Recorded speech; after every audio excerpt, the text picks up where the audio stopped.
दोस्तों, स्वागत है आप सभी का आपके अपने चैनल द रिटेल इन्वेस्टर में। दोस्तों, सबसे पहले डिस्क्लेमर पढ़िए, फिर हम आगे स्टॉक में चर्चा करेंगे। तो दोस्तों, आज जिस स्टॉक को हमने चुना है वो एक टेलीकॉम सेक्टर का जाइंट है और आप ये कह सकते हैं कि स्टॉक मार्केट में लिस्टेड जितनी भी टेलीकॉम कंपनियां हैं उसमें ये सबसे अच्छी कंपनी है, क्योंकि जो दूसरी कंपनी है, एक कंपनी आप सोच रहे होंगे कि मैं जियो की बात कर रहा हूँ लेकिन वो लिस्टेड नहीं है। नहीं, मैं बात कर रहा हूँ एयरटेल की, क्योंकि स्टॉक मार्केट में लिस्टेड ये एक लौती ऐसी कंपनी है टेलीकॉम की जो प्योरली काम करती है टेलीकॉम में, और ये सबसे अभी में सबसे अच्छे नंबर्स इसी के हैं। क्योंकि जियो की कंपनी के साथ आपको रिलायंस का शेयर मिलता है, जिसमें पेट्रोकेमिकल्स, रिलायंस के अलग अलग जो इंडस्ट्रीज हैं, बाकी जैसे हो गई उनकी रिटेल जो शॉप्स हैं उनकी इंडस्ट्रीज। तो आज हम बात करने जा रहे हैं भारती एयरटेल की। देखिए, भारती एयरटेल अपने आप में एक बहुत ही अच्छा शेयर है और इस शेयर ने बहुत बुरे दिन देखे हैं। क्योंकि आपको याद होगा जब रिलायंस जियो आया था तो एयरटेल के शेयर्स में बहुत भयंकर गिरावट हो रही थी और कई लोग तो ये कह रहे थे कि ये शायद ये कंपनी सरवाइव नहीं कर पाएगी जियो की इस कंपटीशन को। लेकिन एयरटेल ने इनके जो मालिक हैं भारती मित्तल, उन्होंने ये बता दिया कि ये क्यों एयरटेल में टेलीकॉम कंपनी में एक जाइंट है और इन्होंने अपने एक्सपीरियंस से उस समय को बहुत ज़बरदस्त तरीके से टैकल किया और आज ये कंपनी और भी मजबूती के साथ रिलायंस जियो को टक्कर दे रही है। तो आइए जानते हैं थोड़ा इस कंपनी के बारे में, फिर मैं आपको बताऊंगा कि हमें इस कंपनी में निवेश करना चाहिए या नहीं। वीडियो शुरू करने से पहले मैं बता दूं, प्लीज़ वीडियो को लाइक करें और कोई भी इशू हो तो मुझे मेल करके बताएं और चैनल को प्लीज़ सब्सक्राइब करें और बेल आइकन ज़रूर दबा दें। तो देखिए, सबसे पहले आते हैं हम इसकी वेबसाइट पे। देखिए, जो एयरटेल की जो वेबसाइट है इसमें आपको एक ही समझ में आएगी, जो इनके जो मेन काम है वो है सिम, आपको पता है, प्रीपेड, पोस्टपेड और ब्रॉडबैंड, डीटीएच और बैंक। इसमें जो इनकी सर्विसेज है, इसमें जो बैंकिंग का जो शेयर है वो बहुत ही कम है, नेग्लिजिबल है, आप ये मान सकते हैं। तो इसमें इतना फर्क नहीं पड़ता इनके बिजनेस में। हाँ, डीटीएच भी है, मतलब कुछ ज़्यादा बहुत ज़्यादा इफेक्ट ये भी नहीं डालता है। जो इनका मेन बिजनेस है वो ये है ब्रॉडबैंड। और मैं बता दूं, ब्रॉडबैंड में एयरटेल नंबर 1 है, आज भी नंबर 1 कैटेगरी में है। हाँ, इनके आरपू में, मतलब आरपू का मतलब होता है एवरेज रेवेन्यू पर यूजर, उसमें थोड़ी कमी आई है क्योंकि Q3 क्वार्टर रिजल्ट्स के बाद उन्होंने अपने रेट्स को थोड़ा डाउन किया था due to competition from Jio Fiber. But still ये आज भी नंबर 1 है ब्रॉडबैंड घरों में भी। अगर आप जहां तक कि ब्रॉडबैंड की बात करेंगे, पोस्टपेड और प्रीपेड ये हैं रिलायंस माफ करना एयरटेल के जो मेन काम है। ये 3 से इनको सबसे ज्यादा रेवेन्यू आता है। और इनकी वेबसाइट्स देखिए, आप हर चीज आज के टाइम में वेबसाइट से आप कुछ भी मंगा सकते हैं, क्योंकि आप डीटीएच आपको ऑर्डर कराना अपने घर में ये कर सकते हैं, आपको ब्रॉडबैंड खरीदना आप ये कर सकते हैं। इसका एक और है एयरटेल एक्सट्रीम। ये जो एयरटेल एक्सट्रीम बॉक्स है ना, ये अपने आप में ही बहुत ही रेवोल्यूशनरी किस्म की चीज़ है, क्योंकि ये मैंने भी, हमारे यहाँ एक हैं जो ये यूज़ करते हैं और ये बहुत ही गजब का एक्सपीरियंस देता है। और अभी ये सभी शहरों में नहीं आया है, केवल प्राइम लोकेशंस में ही आपको ये मिलेगा, इसीलिए कईयों को ये इस बात की जानकारी भी नहीं होगी। तो आप देख रहे होंगे ये इनके मेन बिजनेस है, कोर बिजनेस हैं। तो आप जानते हैं इसके थोड़े फंडामेंटल्स के बारे में, तो चलते हैं इसके फंडामेंटल्स में। देखिए, ये है भारती एयरटेल लिमिटेड का शेयर, मार्केट कैपिटलाइजेशन 2,85,476 करोड़, जो कि एक लार्ज कैप कंपनी है आप, और बहुत ही जबरदस्त कंपनी है। इसका करंट प्राइस है 520 रुपए और इस पे 52 वीक जो हाई लगाया है वो है 623 रुपीज और जो लो है वो 394 का है। ये जो 394 है ये पैंडेमिक के टाइम में आया था और विश्वास कीजिए कई लोगों ने, जितने भी लोगों ने यहाँ पैसा खरीदा था, क्योंकि कई लोगों को डर लग रहा था कि आगे क्या होगा, बट जो स्टॉक मार्केट के पुराने लोग थे और जो अच्छे इन्वेस्टर हैं उन्होंने दबा के इसमें माल उठाया था। और आप सबको पता है 400 से ये 600 तक भी भाग चुका है, तो बहुत ही अच्छे रिटर्न लोगों ने कमाए चुके हैं। आपको स्टॉक भी शायद गायब दिख रहा हो क्योंकि बहुत टाइम तक ये नेगेटिव में थी, negative in the sense loss making company थी। कुछ 1-2 क्वार्टर्स में ये प्रॉफिट बनाना शुरू की है और बुक वैल्यू 107 में है। डिविडेंड यील्ड देखिए 0.83%, मतलब डिविडेंड देती है ये कंपनी, बल्कि ना के बराबर ही देती है बट स्टिल दे रही है। फेस वैल्यू देखिए 5 रुपए की फेस वैल्यू का ये शेयर है। ROE -22.2% और ROC 12.3%। आप दोनों ये देख कर कि आप लोगों को लगेगा कि कोई आदमी इतनी ऐसी कंपनी में निवेश क्यों करेगा जबकि मार्केट में बहुत ही अच्छी अपॉर्चुनिटी है। बट स्टिल ये अगर किसी भी इंसान को अगर टेलीकॉम सेक्टर में इन्वेस्ट करना है तो भारतीय एयरटेल में, जो प्योरली टेलीकॉम सेक्टर में इन्वेस्ट करना चाहता है वो भारतीय एयरटेल में जरूर इन्वेस्ट करना चाहिए उसे। और डिस्क्लोजर के लिए बता दूं, ये कोई बाय और सेलिंग का कोई रिकमेंडेशन नहीं है, ये प्योरली एक एजुकेशन पर्पस के लिए वीडियो है। आप कोई भी पोजीशन बनाने से पहले आप अपने फाइनेंशियल एडवाइजर सलाह जरूर लें। अब आइए थोड़ा देखते हैं इसकी जो रेवेन्यू ब्रेकअप है उसके बारे में थोड़ा जानते हैं। देखिए, तो ये रेवेन्यू ब्रेकअप है इसका। मोबाइल जो इंडिया से आता है जो रेवेन्यू वो आता है 49.8% का रेवेन्यू आता है। कितना? 49.8% का। अफ्रीका में एयरटेल बहुत जबरदस्त काम कर रही है और इस बार का जो रिजल्ट आया है एयरटेल का Q4 का, वहां से अफ्रीका से इनको बहुत अच्छे रेवेन्यू हासिल हुए हैं। अफ्रीका में कई जगह काम करती हैं, जैसे साउथ अफ्रीका हो गया, केनिया हो गया, वहां इनका बहुत अच्छा नेटवर्क है। एयरटेल बिजनेस से 12.3, देखिए डिजिटल सर्विसेज से 2.7%, टावर से 6.4%। तो ये है इनका वो रेवेन्यू ब्रेकअप। तो आप देख सकते हैं। Now revenue market share despite the industry disruptions, मतलब आप इंडस्ट्री डिसरप्शन, जब जियो आया था तो उसने पूरे टेलीकॉम इंडस्ट्री को उलट पलट करके रख दिया। तो देखिए, प्री जियो Q4 FY16 वर्सेस टुडे, जब जियो नहीं था तब उसकी मार्केट शेयर देखिए 31.3% थी और आज 32 है, मतलब ये बढ़ी ही है। मतलब आप समझ रहे हैं बात को, 31.3% से ये बढ़ी ही है इसकी जो मार्केट शेयर थी। वोडाफोन आइडिया का हाल देखिए, 40.2% से आज 21% आ गया है।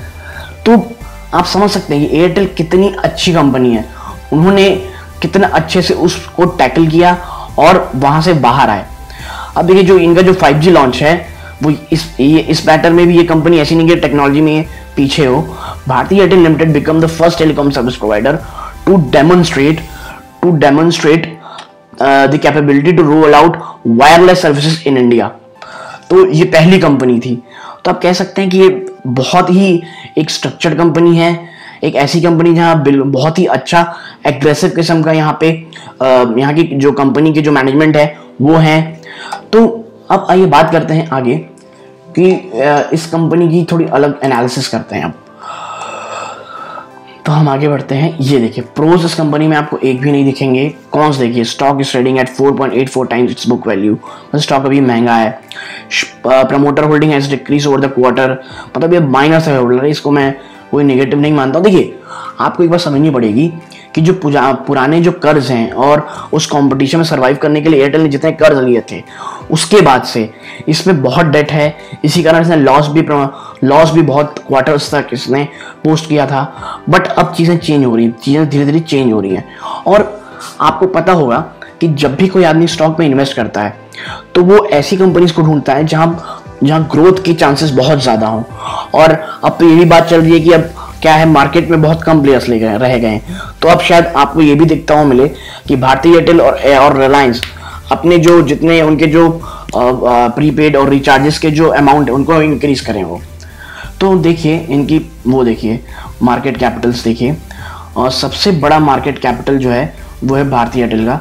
इसमें आपको रिलायंस नहीं दिखेगा कि रिलायंस अभी शो नहीं करता और उसमें बहुत सारी चीज़ें आपको नहीं भी समझ में आएंगी, इसलिए भी केवल भारतीय एयरटेल में ही दिखाया जा रहा है। अब आते हैं इनके क्वार्टरली रिजल्ट्स पे।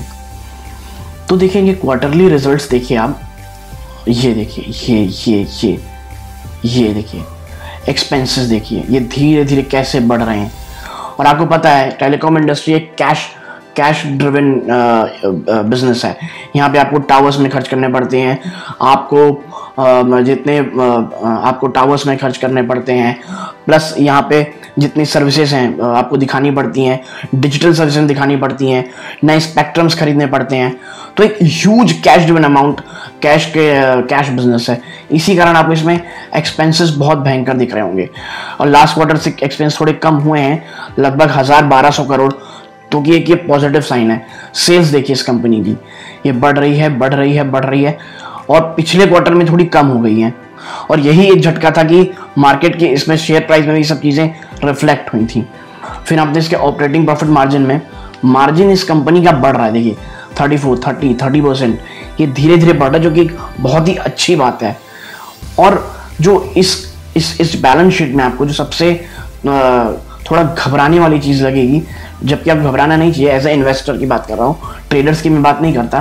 देखिए इनका इंटरेस्ट देखिए आप कैसे, मतलब इंटरेस्ट वो होता है कि जो आप ब्याज पे करते हैं। ये देखिए ये मतलब जितना आपने कमाया 12,332 करोड़ का ऑपरेटिंग प्रॉफिट किया, उसमें आपने इंटरेस्ट में ही 3,000 लगभग 4,000 करोड़ रुपए दे दिया।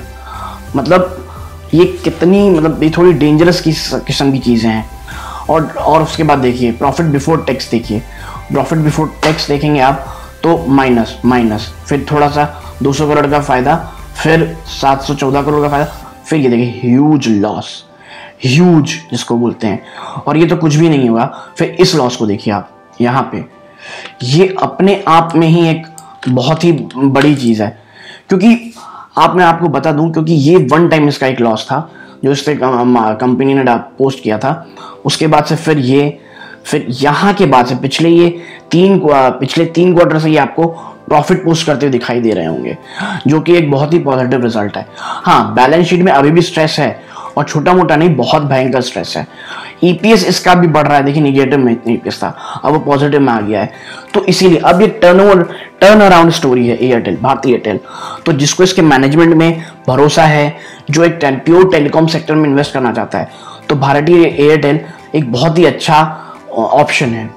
अब देखते हैं यहाँ पे सेल्स हमने देख ली, बैलेंस शीट हमने देख ली, कैश फ्रॉम ऑपरेटिंग एक्टिविटी, ये अच्छी चीज़ है कि ये बहुत कैश जनरेटिंग कंपनी है, अच्छा खासा कैश आ रहा है। अब देखते हैं प्रमोटर्स की होल्डिंग में। देखिए प्रमोटर्स स्टेडी इनकी थी, उसके बाद ये कम हुई, 55.86% इनमें स्टेक इन्होंने कम किया है।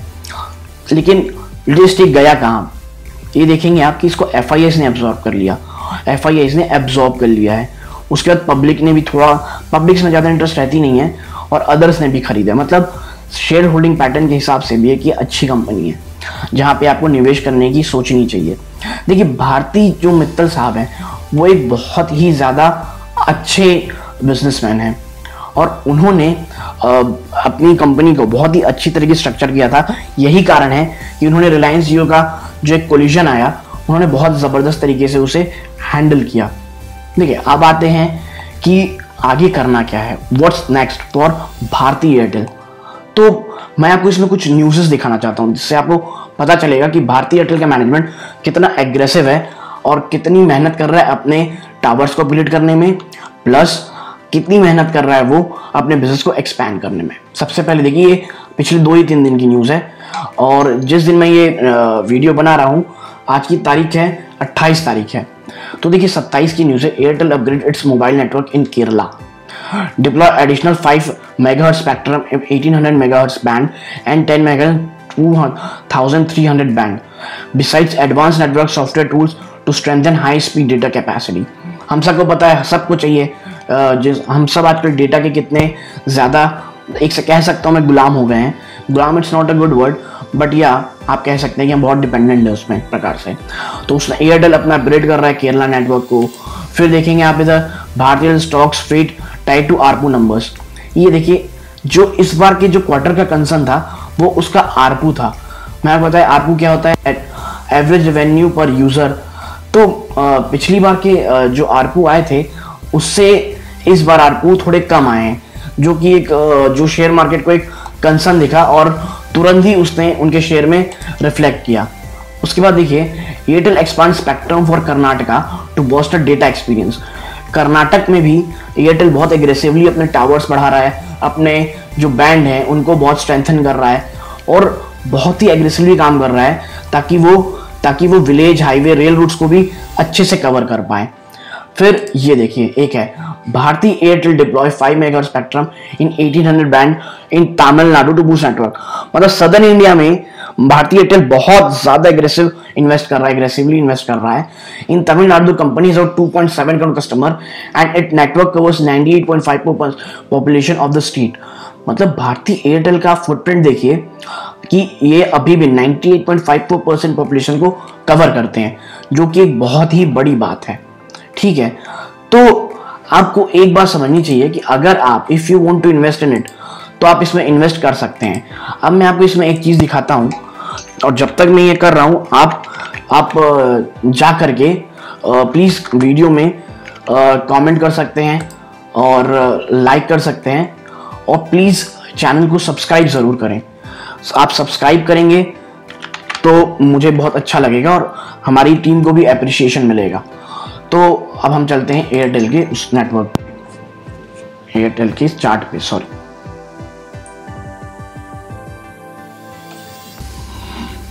तो अब हम आते हैं इसके चार्ट पे।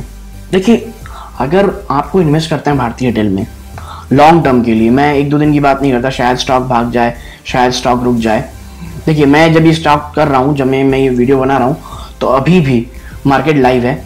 तो देखिए, आप एक चीज़ दिखाऊंगा मैं आपको कि इसका जो सपोर्ट है इस कंपनी का, ये हमेशा 520 में एक ज़बरदस्त सपोर्ट जोन है। ये देखिए, हमेशा ये वहाँ से बाउंस बैक करता है। ये 1, ये 2, ये फिर ये 3, 4, 5, 6, 7 में कई बार किया है। तो ये कल भी 520 में बंद हुआ था, 19-20 में, वहाँ से देखिए क्या बाउंस बैक आ रहा है। अभी भी ये 1% ऊपर चल रहा है भारतीय एयरटेल। तो अगर आपको इन्वेस्ट करना है तो ये इन्वेस्टमेंट का बहुत अच्छा समय होता है। बट स्टिल मैं आपको फिर भी एक ही बात कहूँगा आपसे कि कभी भी एक साथ पैसे इन्वेस्ट नहीं करते हैं। देखिए, मार्केट अभी अपने ऑल टाइम हाई में चल रहा है और थोड़ा इसमें एक अच्छा खासा करेक्शन आ सकता है, और वो करेक्शन स्टॉक्स में रिफ्लेक्ट जरूर करेगा। भले ही ज़्यादा ना करे, फिर 5%, अगर मार्केट 10% गिरेगा, 20% गिरेगा, तो आपका स्टॉक अगर कितना भी स्ट्रांग हो, वो उसमें उसका असर आएगा ही, भले ही 4% आए या 5% आए। इसीलिए अगर आप भारतीय एयरटेल में इन्वेस्ट करना चाहते हैं तो पहला तो आप यहाँ पे 520 के पास ले सकते हैं, एक अमाउंट ले लीजिए अपना 30%। फिर आप थोड़ा जब ये 500 के पास आए तब उसको एवरेज करिए, क्योंकि इसका जो 52 वीक लो रहा है, जो मैंने आपको दिखाया है, वो रहा है 400 रुपीज़ का। तो यहाँ जाने का कोई तो मुझे समझ में नहीं आता, बट स्टिल स्टॉक मार्केट है, कुछ भी हो सकता है, इसलिए हमें थोड़ा थोड़ा इन्वेस्ट करना चाहिए।